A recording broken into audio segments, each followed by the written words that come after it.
Welcome into Attacking Third alongside Darian Jenkins and Jen Beattie. I am Lisa Carlin. It is our last show of the year, so thank you for hanging with us.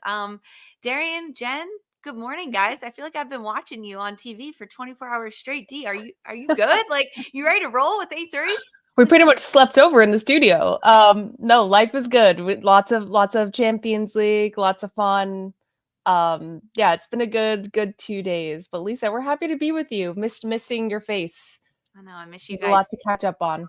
We sure do. There's a lot to talk about. Champions League, which you guys have been covering excellently across CBS because we had the match day in the league phase yesterday, and then the knockout round draw this morning that you were both also on the coverage of.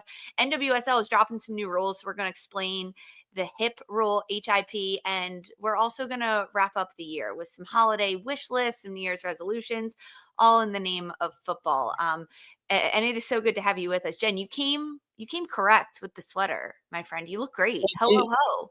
Ho, ho, ho. Lots of hoes. Oh, okay. Oh, Left field.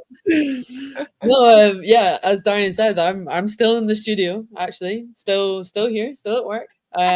But did pack my Christmas jumper because it was our last podcast to wrap up the year. So I thought it was only fitting. And I will say I only own one Christmas jumper that comes out every year, but I'm a big fan. It's good. how many years has that one been in the rotation? At least 2. Maybe it's time for a new one. It's seasoned. No, it's good. It's seasoned. Yeah. Because you probably only wear it a couple times a year, right? Like once or Just twice. once for the podcast. Wear that during the year. Oh, that's it. Yeah. Oh, I love it. Yeah, well, we're in the festive spirit here. How can we not be? Because it is our last show of the year. A3 is wrapping up. We had a busy year with so many fans that joined us, whether it was on Galazzo Network or listening as a podcast live at the NWSL Championship, but also here on YouTube. So thanks, guys, for hanging with us. We got some new team members. Jen, this was your first full year with A3. Congratulations. Thank you. No, I when we said it was the last one of the year, I was like, oh wow, yeah, first year out of retirement, and I've loved it. It's been you guys have always been the most welcoming team, so it's been so fun to be a part of, and can't wait for next year already. But am I gonna enjoy this break? 100%. Don't worry about January yet. Don't worry about next year. Focus on the break. Focus on this show and then the chilling time. Oh no, Jen Dance said Jen always pulling out the fire fits. It's no mustard soup, but we love a theme. I love the mustard suit too. You're gonna not slap from Hannah. Well, we've always been mates. I appreciate you backing me up. Listen, my mom was a fan of the mustard suit. She gave it the all clear, so I went for it. The mustard pot. I loved it. You looked great. You looked fired, tip to top. Colonel Mustard, you looked awesome. And it was all UWCL where we get to see some of the best fits. And that's where we have seen both of you guys breaking it all down. Let's talk about it, though, because it's been a busy couple of days. The inaugural league phase of Women's Champions League has come to a close. It ended last night in true excitement. 9 matches, stunning goals, dramatic movement in the standings and the table. And as of this morning, the knockout round bracket is set. So let's remind everyone of how things shook out.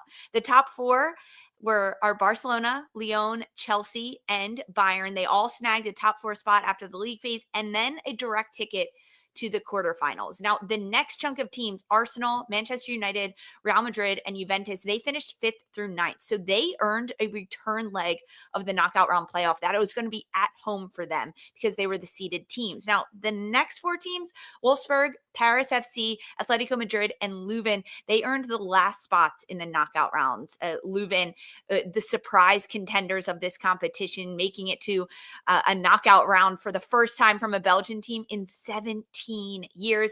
So they are advancing, and they knocked off some heavy hitters in the last day on the end of it, including Vålerenga, Roma, Twente, Benfica, and PSG, and St. Pölten. Those are the teams that their European journey has come to a close. Let's start with the top 4 because there was some movement heading into match day yesterday with all the games happening at the same time. Barcelona and Lyon had clinched, but Chelsea and Bayern Munich, they snuck into that top 4, Jen. Were there any surprises in those big 4 that earned direct qualification to the quarterfinals?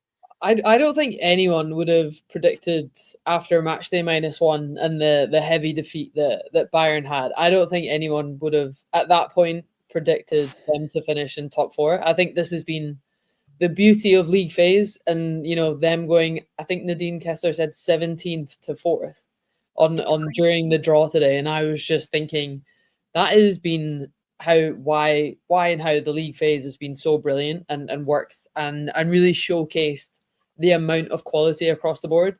But for sure, I don't think I know they were a dark horse for a couple on the show to expect. Yeah, there we go. But I didn't expect it. With that kind of defeat, the best thing they could have done was to react, and that's exactly what they did. So, and no, the thing about where you finish in the league phase, you 100% deserve it because you've been the most consistent. You can't hide in a league phase. That's what I loved about it. I think group games prior maybe benefited the top seeded teams or certain teams to progress quicker.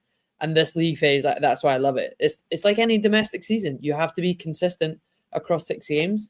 And Bayern ended up doing that. But did I predict them to at the start? No. Yeah. I loved it because there was so many changes that could happen as goals were being scored, as the table, everybody was dancing around, switching positions, but especially the 3 and 4 spot, Wolfsburg, Juventus, even Real Madrid had a chance to get into that top 4 until the waning minutes of the matches. Yeah. So I thought it was so cool. It was fun. It was dramatic. The second half got a little slow. We didn't get our goal count. But it was still a lot of fun just because it was so unpredictable. And I think years before we would predict, these are definitely going to be the top 4. Exactly. It's kind of handed to them. And I love that it was so open. And I know we have predictions later, but I think this is going to get even bigger this next year. I love that. You're talking about like the teams that are the heavy hitters that you predict are going to make it. I think Barcelona and Lyon are those 2 teams, right? They're the top dogs that have won it the most, that they contend the most, but they had already qualified for the top 4. I was a little surprised at Chelsea, considering their hot and cold performance at times. And even yesterday, there were moments during their game against Wolfsburg where I was like, they're not going to make it into the top 4 because a team like Juve is going to come in and steal the show, or Real Madrid. There was just so much movement.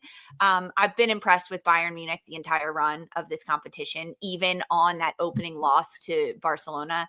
I was more nervous about Chelsea. I don't know. There was something in the water about these Blues that I think that the occasion might be bigger than the team at times. And sometimes we could see that. And I think that they are very lucky with the draw that they got getting into the top 4. Lisa, who was your dark horse? And you know how we do this way too early predictions. As soon as we saw who was in the Champions League, who did you say was you're going to win it for way too early? And who was your dark horse? Do you remember? So I don't know if I did these specifically, but I did like a type of breakdown bracket. I had Real Madrid finishing higher. I had Wolfsburg finishing way higher than the 9th that they did. I also had PSG not being eliminated. Wait, that was actually a huge surprise, actually. Yeah. In the opposite way. Yeah. A tough surprise. So what about like who impressed you? Of course, we have the heavy hitters, Barcelona, Lyon, but Darian, who really impressed you? You've been loving Leuven, but what stood out to you? Yeah, I really have. I just love the story of that team and the fact that they sold out their home game against Arsenal, and we're getting to see these players be put on a map in the club tournament that you dream to play in as a player, no matter where you are in the world.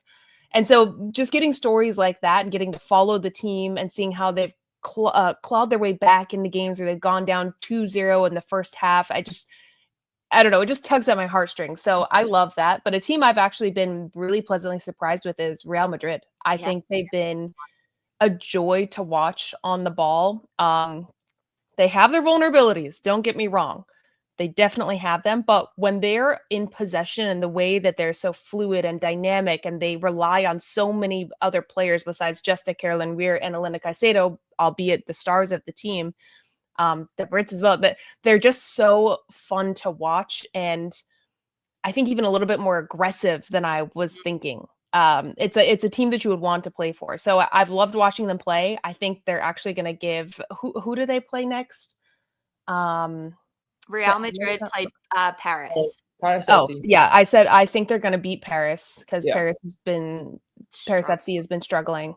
But I just think that they've been really solid, and I just love a big finger to their president that said you're not going to play at the Bernabeu until you win a tournament. So Yes. here they go. Yes. They're doing better than the men right now. The shout for Real Madrid is so fun because you look at I looked at this roster heading into it and I was like, okay, well, Linda Caicedo, Carlin Ware, they're going to carry this team, but how much can two players carry an entire team through a tournament?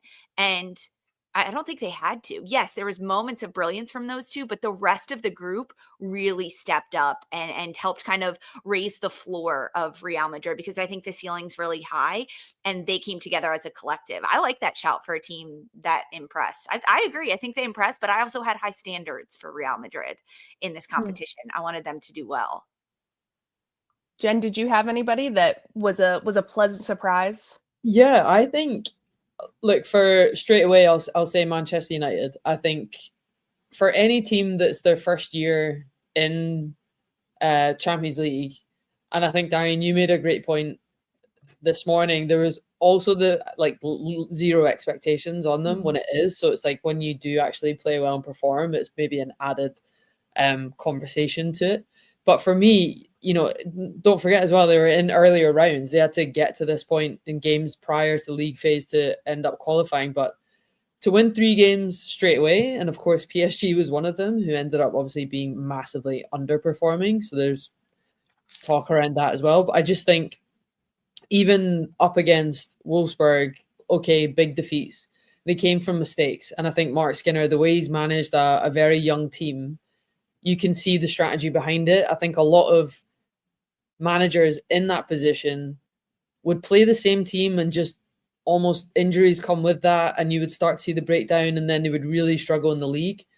He's not willing to sacrifice his players and protecting them, and I absolutely have the utmost respect for him. He's rested Elatum where possible.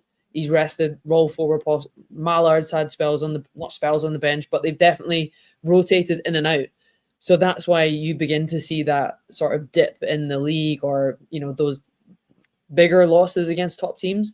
But I think to end the league phase with a win against Juventus, for me, I was always going to look at that game as teams closer in rankings, if I can say that, or similar levels of quality. Because sometimes you can't compete with a Lyon who's made massive signings, budget's completely different, squad depth completely different.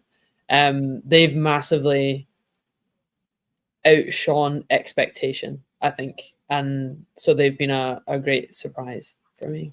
Manchester United took down Juve 1-0 yesterday, Jen. Was that the match that kind of had the most movement or the chaos or the most influence, would you say, in this final match day of the league phase, that a team that needed to get the win in Manchester United and they were able to do it over Juventus?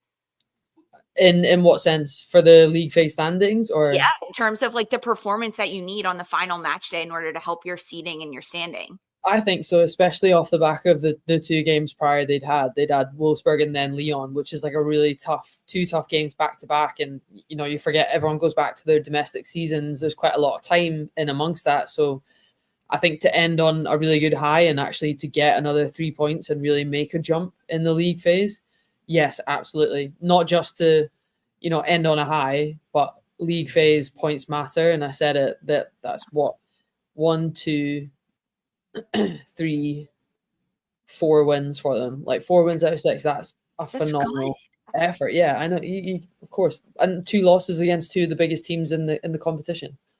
Yeah, and because they also then finish in the top half of the knockout round, they get better seeding, they get better home field advantage towards the end of it. I think Bayern's shutout win over Vålerenga was, I mean, of course, it propelled them into the top 4, but to get a shutout, to be really defensively sound and to not concede any goals heading into now what you get is a break in terms of this competition, really big for me. Bayern was a team that I think had moments of weaknesses where they conceded consistently in this competition. They needed a shutout to end this league phase, to end on a high note.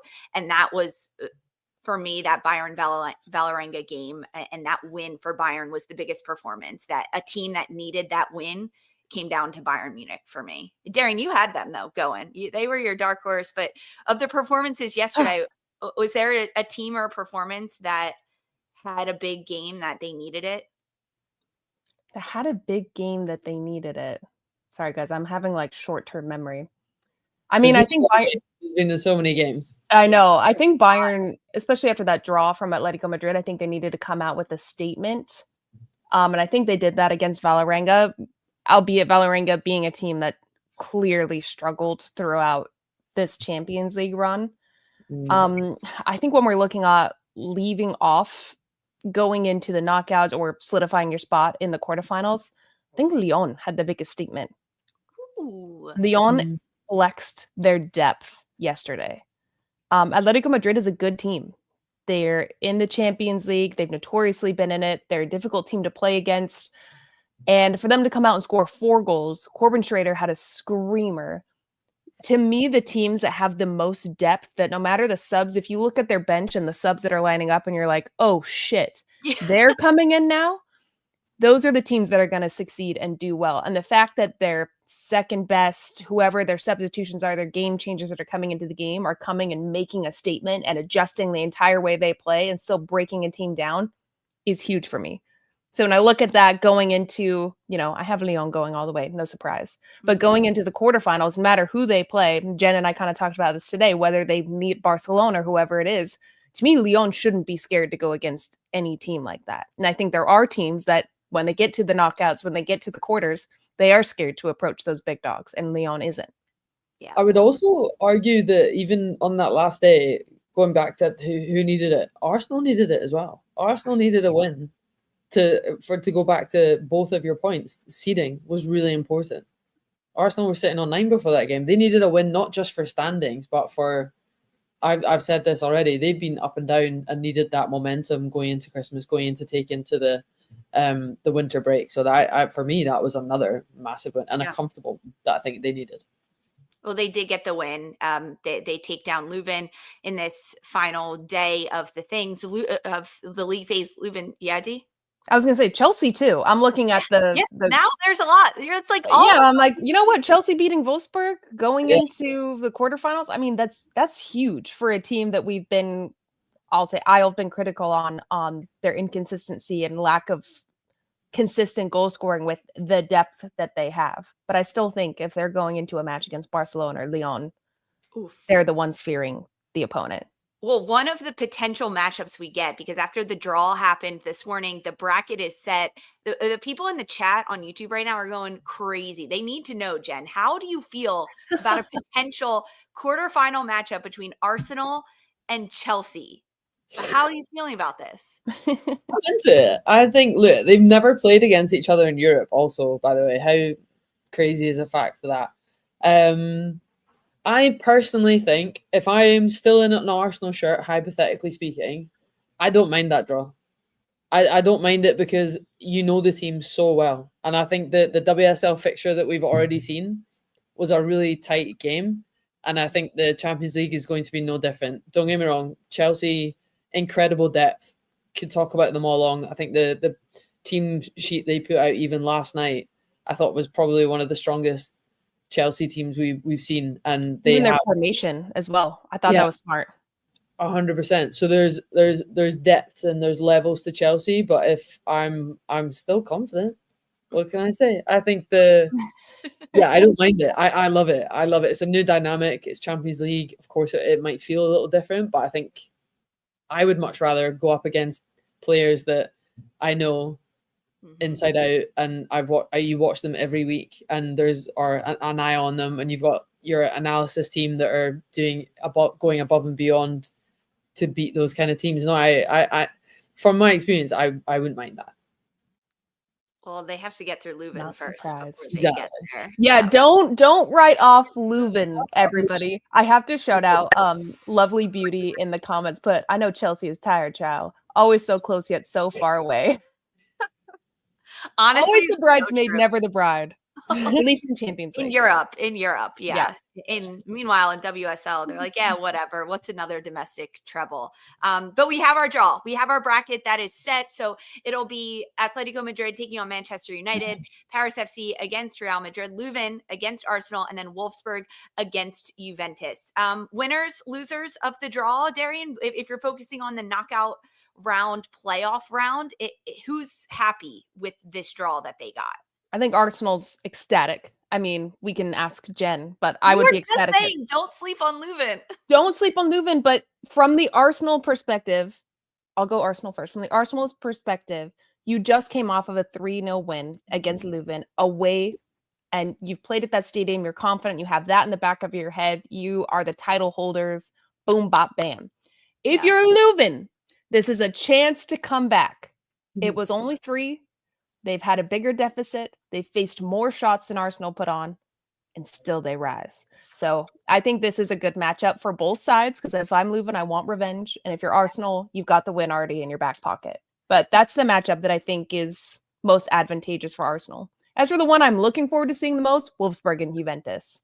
Oh, I think that's going to be an intense game. I would be nervous if I'm either of those teams. Well, of course, if you're Juventus, but honestly, Wolfsburg, as a giant coming into this competition, you know that Juventus is a gritty team, that they can score goals. They can come from behind, right? That come from behind win over Atleti, leading 3-0 at halftime over Lyon.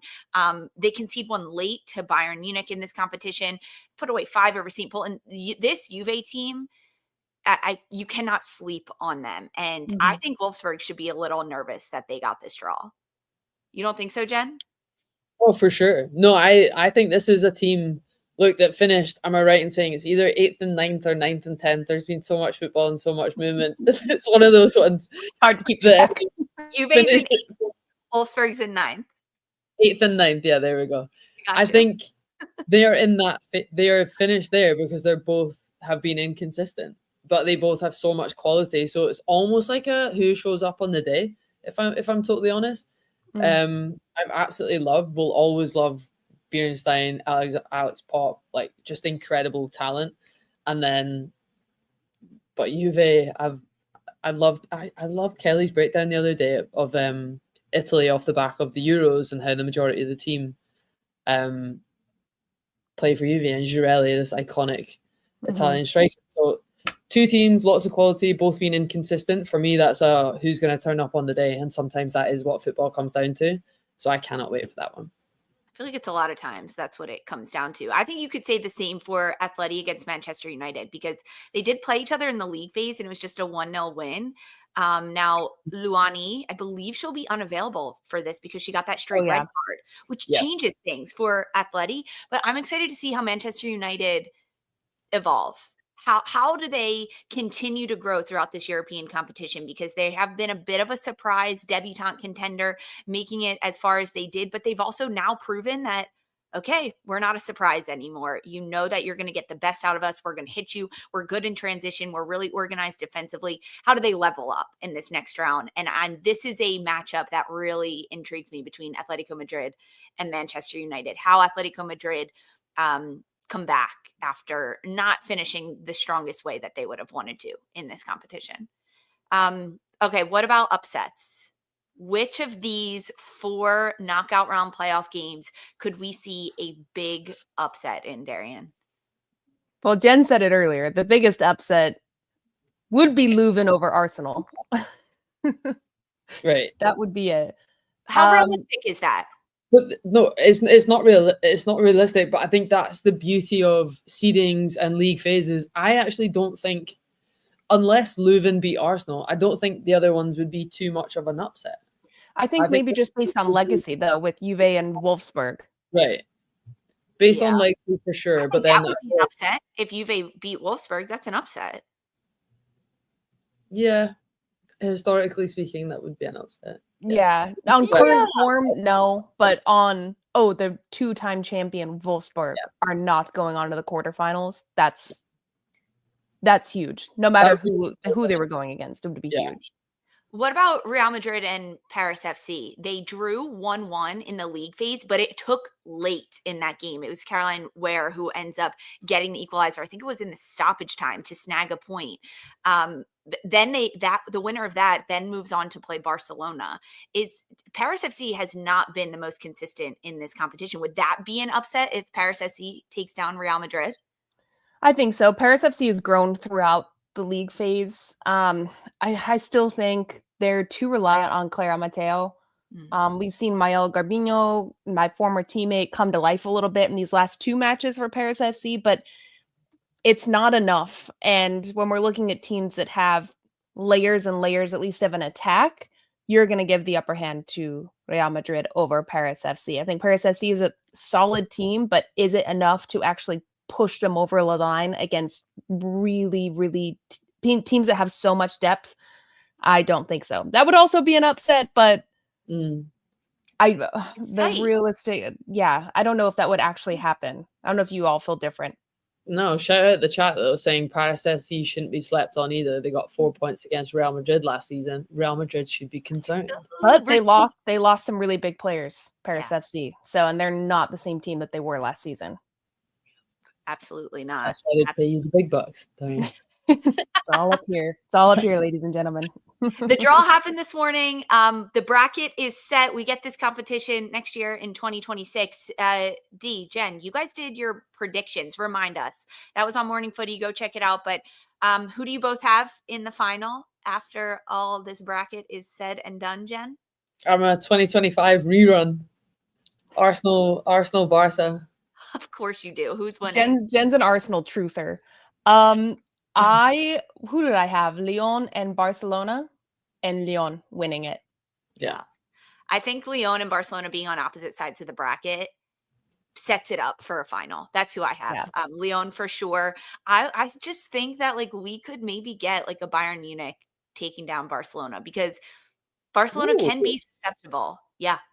What? Yeah. To be fair, I think it's the way that Bayern Munich transitions and the way that they have such a formidable attack they know exactly what they're doing. Clara Abdul is run down the sidelines. They switch the point of attack. They hit her long, and then the numbers crash in the box with Harder. I think Georgia Stanway has been tremendous for Bayern Munich as well. That is an upset that I could see if we get to the quarterfinals with that lineup. But I think Lyon Barcelona is a very, very good option for the final that we could see. I do rate that actually. I do too.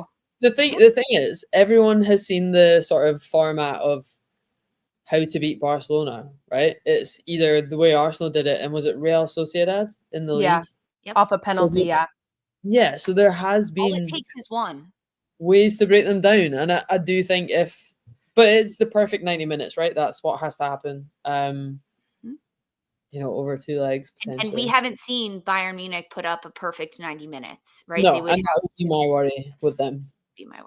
That would be my worry. We'll see. A lot to come in this one. We've got some worries. We've got some fun.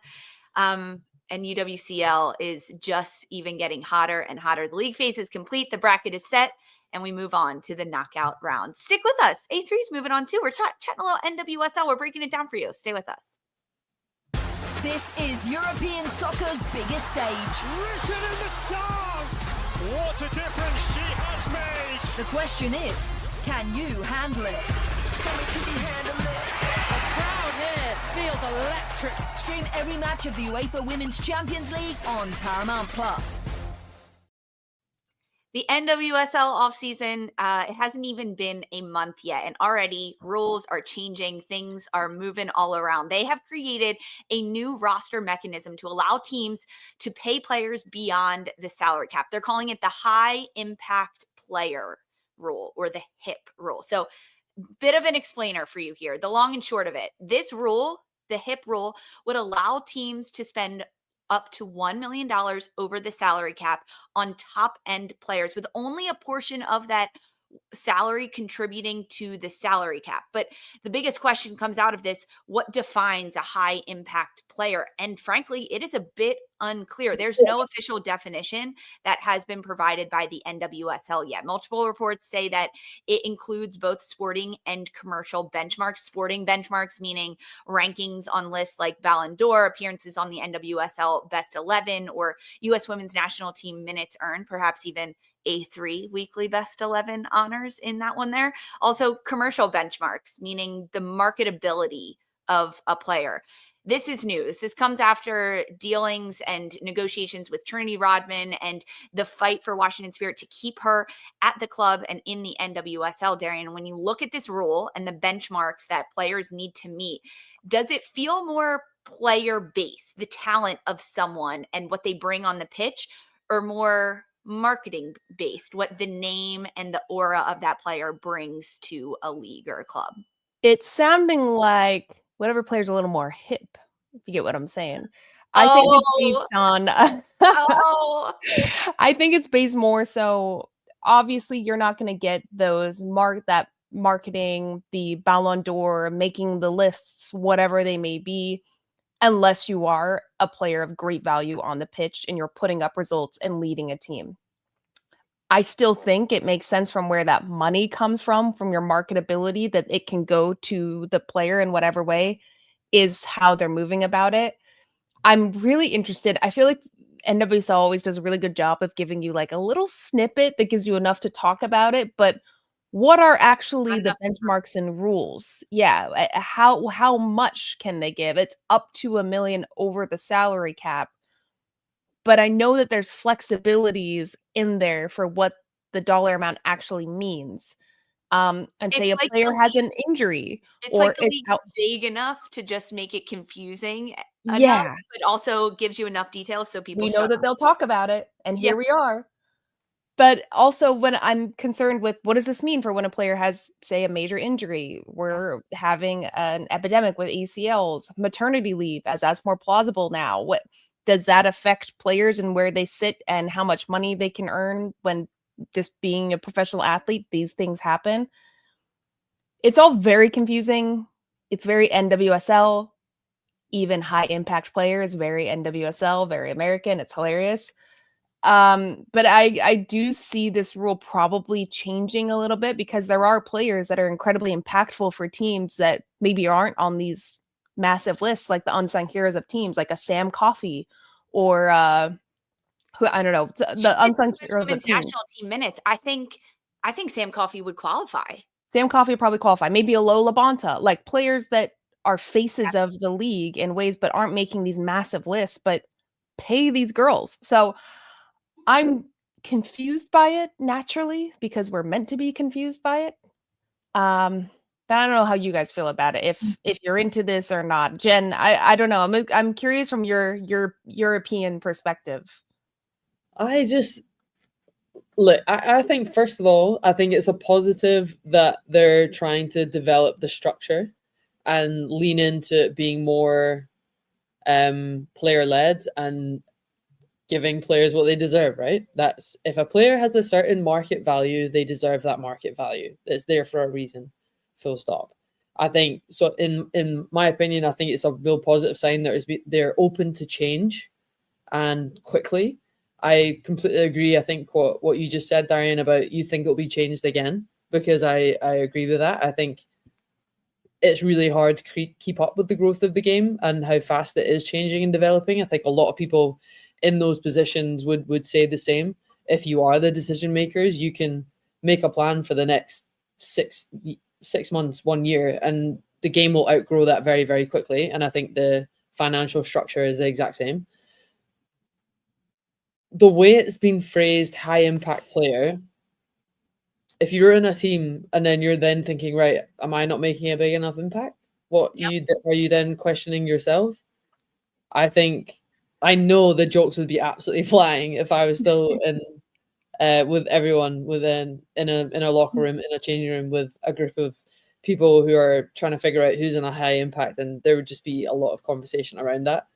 I would hope in a jokey way, but I know that it could affect some players negatively. So I struggled a little bit with the wording, and I'm also, I don't know if this is lack of knowledge, but how many players are allowed to be in high impact player?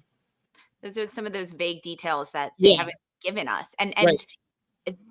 frankly, I don't think they will give that information to us. But you're exactly right, Jen. There are a lot of elements of this that feel like a Band-Aid over a bullet hole that is an issue that is only going to continue to grow and get better, because this allows us a little bit of a bridge in the NWSL to compete with the investment and the no salary cap of clubs in Europe. And that's where this stemmed from, the Trinity Rodman conversation and going to Chelsea and Alyssa Thompson, Naomi Gurmer, whoever's going there. But that competition and that vast separation between what they can pay in Europe and what they can pay in the NWSL is only going to grow. So this $1 million, I don't think it's enough. No. Also the last, another thing I would love to say though is I think it just feels like this is reactive off the back of, feels like a Band-Aid. Yeah, contracts that are happening right now. And yes, it'll solve short term. But I say this, you have to think, and also, I would just love if it was made fair for everyone, and everyone, like, it's not, this might be really beneficial for a handful of players. And yes, that is, marquee signings, but to really grow and push the game, lift everyone up. I think everyone deserves to earn what they deserve, and throughout a league, throughout the NWSL. So yeah, I think it doesn't benefit everyone, is what I'm trying to say. I think it's a Band-Aid over a much larger issue within the NWSL of the poor salaries for the players. I mean, the base salary is still very low.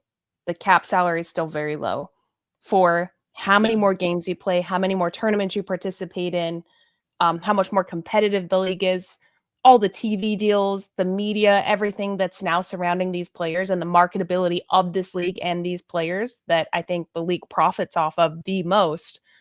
It doesn't make a lot of sense that, Jen, you said it, just a handful of players get only $1 million, even though they probably deserve more. And on top of that, someone in the comments, just Funky Old Medina, made a good suggestion. Would Jess Fishlock be a hip? Think about the players that this league was built on that maybe are retired from national team or aren't making those big lists, but they have for years, 10 plus years. It's really not fair. This feels like a Band-Aid fixing an immediate issue when it is so much more grandiose. And also the NWSL trying to catch up with what the rest of the world is paying players, or they're already doing. Instead of being a leader and in the forefront of, we are going to change all of these rules to make it so that we can be the best in the league. And one of my biggest issues with this is the marketability of this, because a player's marketability is completely subjective based on how much the team wants to promote them, how much the club wants to promote them, right? Like, you can have superstar players that maybe don't want to be the face of the media. You could have a terrible agent that doesn't help you out with that stuff. You could also have great players that have great personalities. They're huge on TikTok. They're doing all this social stuff, but they're not getting a lot of minutes. They're more to me, it's just, they're not comparable. Those two elements to base a hip player on is subjective, and it doesn't matter. And what happens if you, like Darian, you're talking about the injuries to a player that could happen mid-season. Okay, but what if they just fall out of form? What if they do something maybe untasteful in the media that now they're no longer marketable, right? And there's a scandal. Like, there's a million things that could happen. How does that change their salary mid-season or affect the team? There's so many elements of this that seem so confusing. To me, it's a lot of different avenues of it, but who are some of these players? This rule is based around Trinity Rodman. Who else would you guys throw in there that could be considered right now in the NWSL a hip player that this rule would apply for? Oh my goodness. Who's a high end? Let's go around the teams.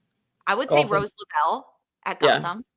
Yeah. Esther Gonzalez. But Midge, but then you could argue Midge Purse is also probably the most marketable player on Gotham, if that's what we're going off of. Incredible player on the pitch, but she doesn't get all of the global accolades that the other two that you guys just mentioned are.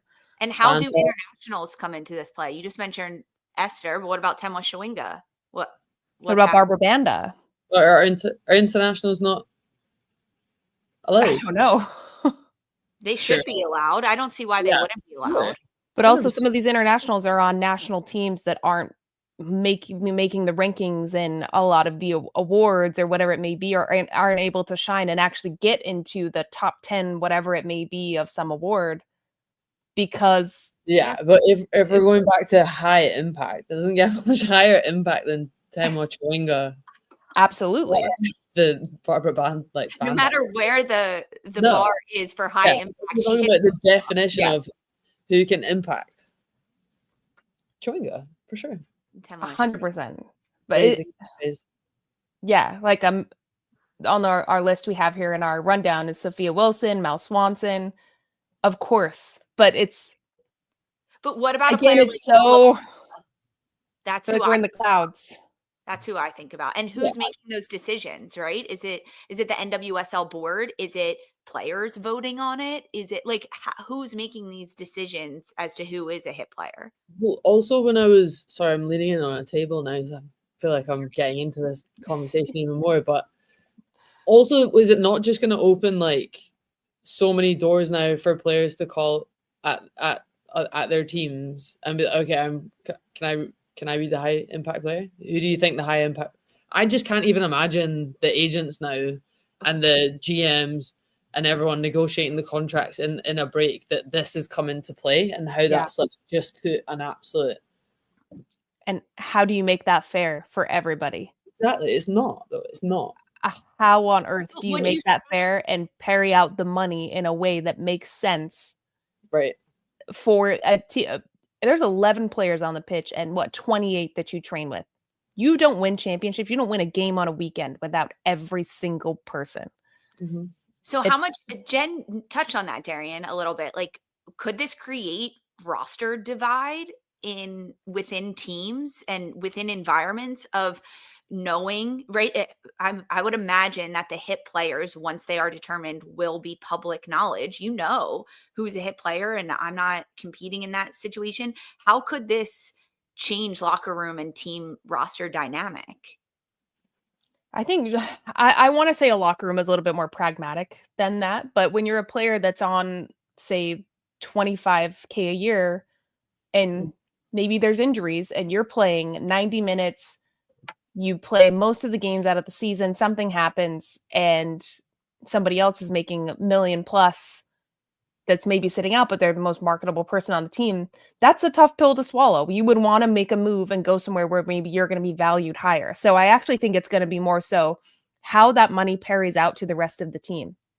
How the full impact of the 11 that are on the pitch, whatever weekend, whatever it's on training or it's in a game, how are you actually being valued monetarily?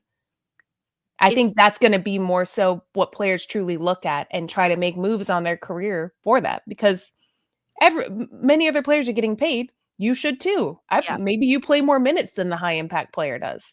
So could this change the dynamic for maybe smaller clubs that don't have big superstar names? Like, who could benefit from this club wise on that level? If you think of it from that perspective, Darian. Like, you want me to name a club? Well, like, does it come down to, okay, they don't have stars on their roster already, or location, right? I think location and geography is a big factor in the NWSL right now, marketability, but also whose owners have a lot of money to do this. So you're saying someone like Gotham or LA are more marketable because they're in the sort of big cities? I would argue that, yes. Like Louisville would love to have a hip player. God, I hate saying that. It's so bad. It's so bad. It feels better than like high impact player, because I'm like, everybody can be a high impact player. Like you're right. Yeah. But I think a team like Louisville is craving a hip player. Yeah. Or maybe a Houston is craving another one to be alongside, like a Yasmin Ryan or something like that. And they'll make moves in order to make that happen. But I'm wondering, how does that affect the foundation of the roster, the players that play in the 11v11 match day -3 to help the team get a win on the weekend? You know, those things, those fundamental things that go into playing on the weekend are going to change when you don't have players on your full roster that feel valued. And monetarily, they need to be reflected with that. Absolutely. This is a Band-Aid. This is a really quick fix for an immediate problem that the NWSL had, which is Trinity Rodman. And they were to me, it looked like the league was looking at this one individual issue, not the grand scope of it, because frankly, this news came out. We just tried to define it, talk about it for a couple minutes here on A3. We came out with more questions than we did answers. Who defines it? How many per roster? How do internationals affect it? There are just more questions than we have answers at this time. We'll keep you guys updated. Anything that happens. Right now, the salary cap in the NWSL is $3.5 million. That will continue to grow over the next couple of years with shares and based on the current CBA. We'll let you know as everything's happening. Follow along on social. Galazzo, because they'll keep you updated as everything is happening, because this is our last show of the year, A3, and we're gonna close it out with some New Year's resolutions, some holiday wish list. Stick with us. This isn't just combat, it's cinema. Ready or not, here I come. Let's go! Are you not entertained? The new home of UFC, Paramount Plus.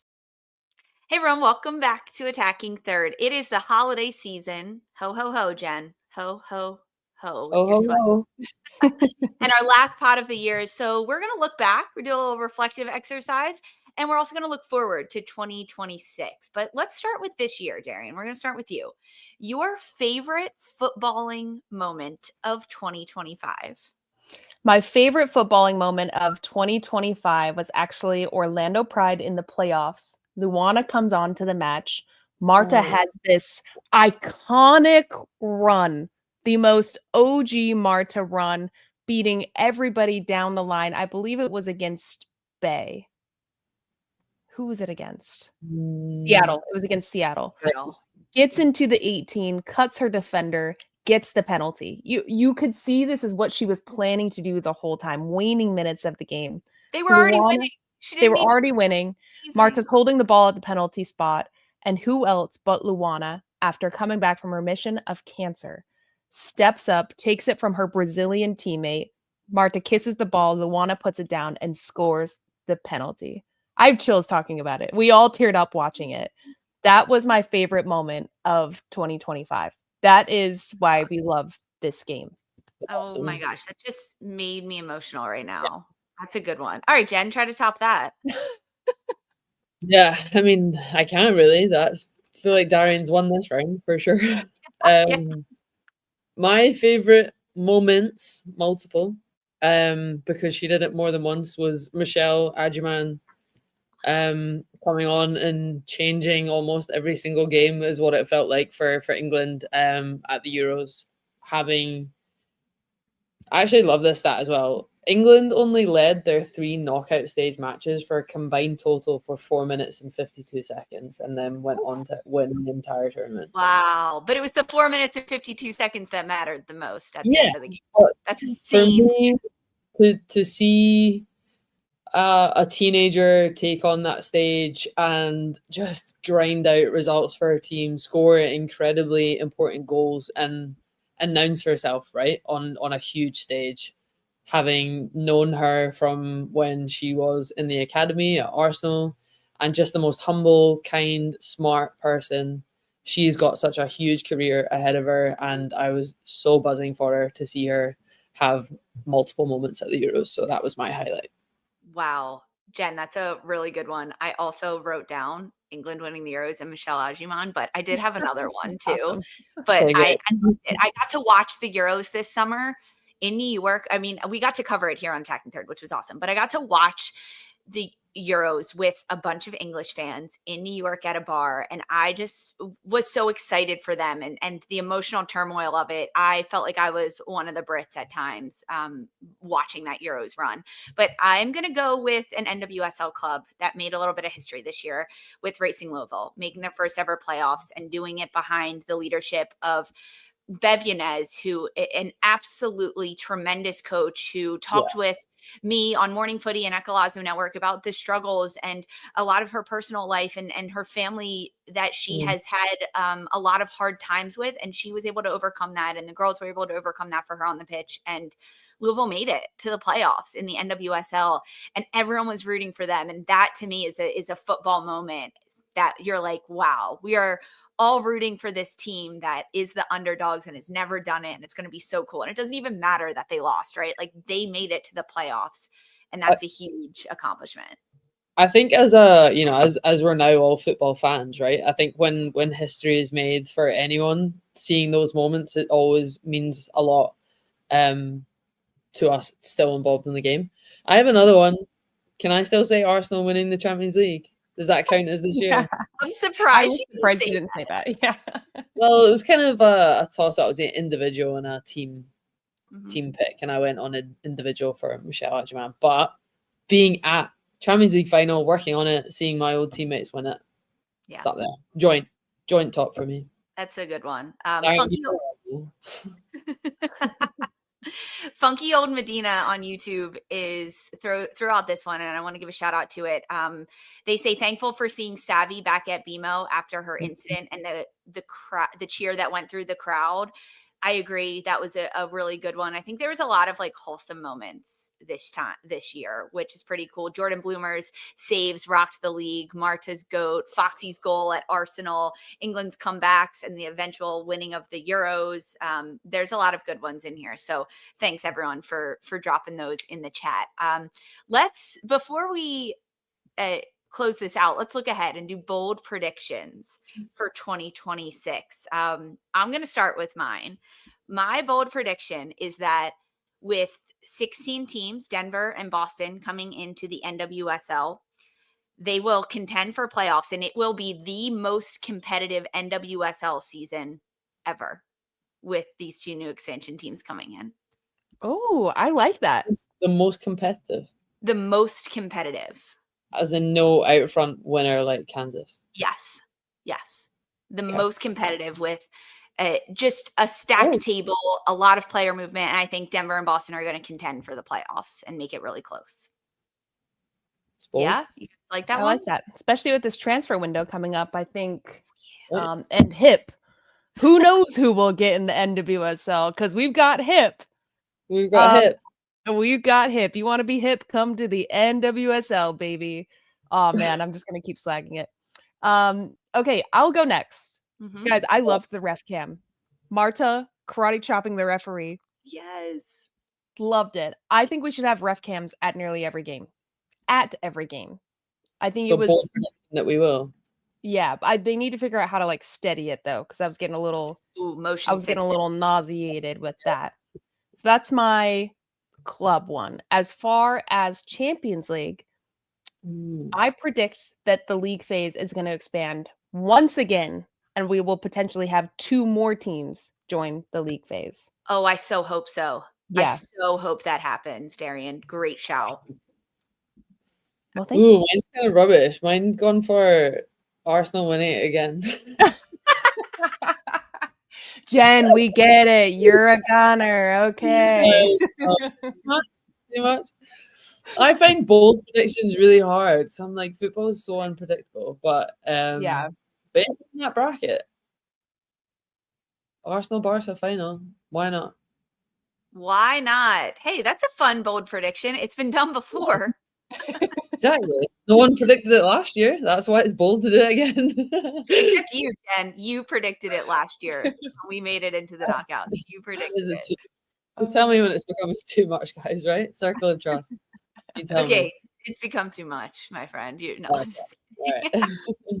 All right. What about your wish list, Jen? Please tell me that this includes Arsenal, because that would be amazing. What do you wish for football in 2026? Wait, we've said this off camera and I've forgotten it. I said a good one. Can you guys go first and let me think about it? Because definitely... Lisa, you go. Oh, no, I got it. Goalkeepers not allowed to go down to waste time. Oh, yeah. Because we can't predict it. We don't know what's happening. But I would love if someone could figure out a way for not allow that to happen and keep the flow of the game going, you know? I agree. I love that. Mine is that VAR will be under 60-second reviews. Ooh. Okay, That's we're what I all going want. through the game. Nice. Yeah. like that. Under 60 seconds. That's it. I like that. Once you get to 60 seconds, flip a coin, figure it out. I don't care. But Can get you back to imagine people in the? I hope there's a camera on the VAR room, and everyone just like there's a clock going down, and then ready they for- just flip a coin.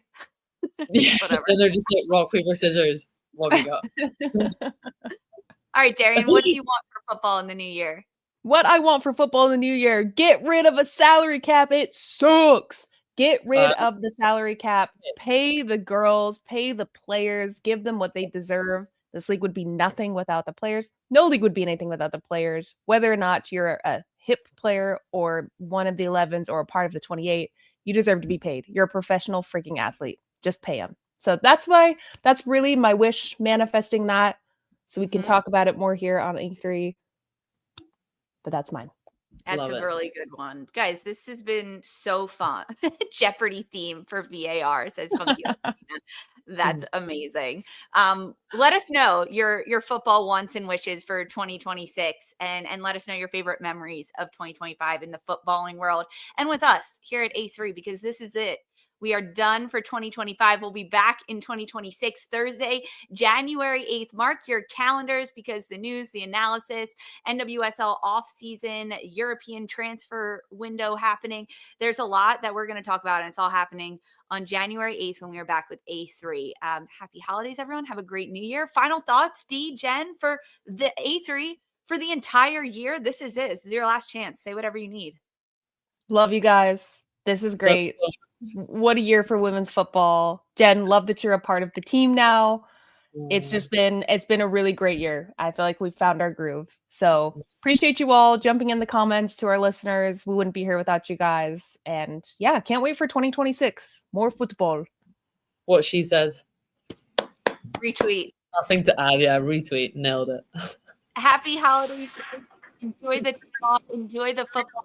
We'll be back January 8th to chat all about it. Follow Attacking Third wherever you get your podcast. Leave us a 5-star rating and review. Tell us your favorite thing about A3 in 2025.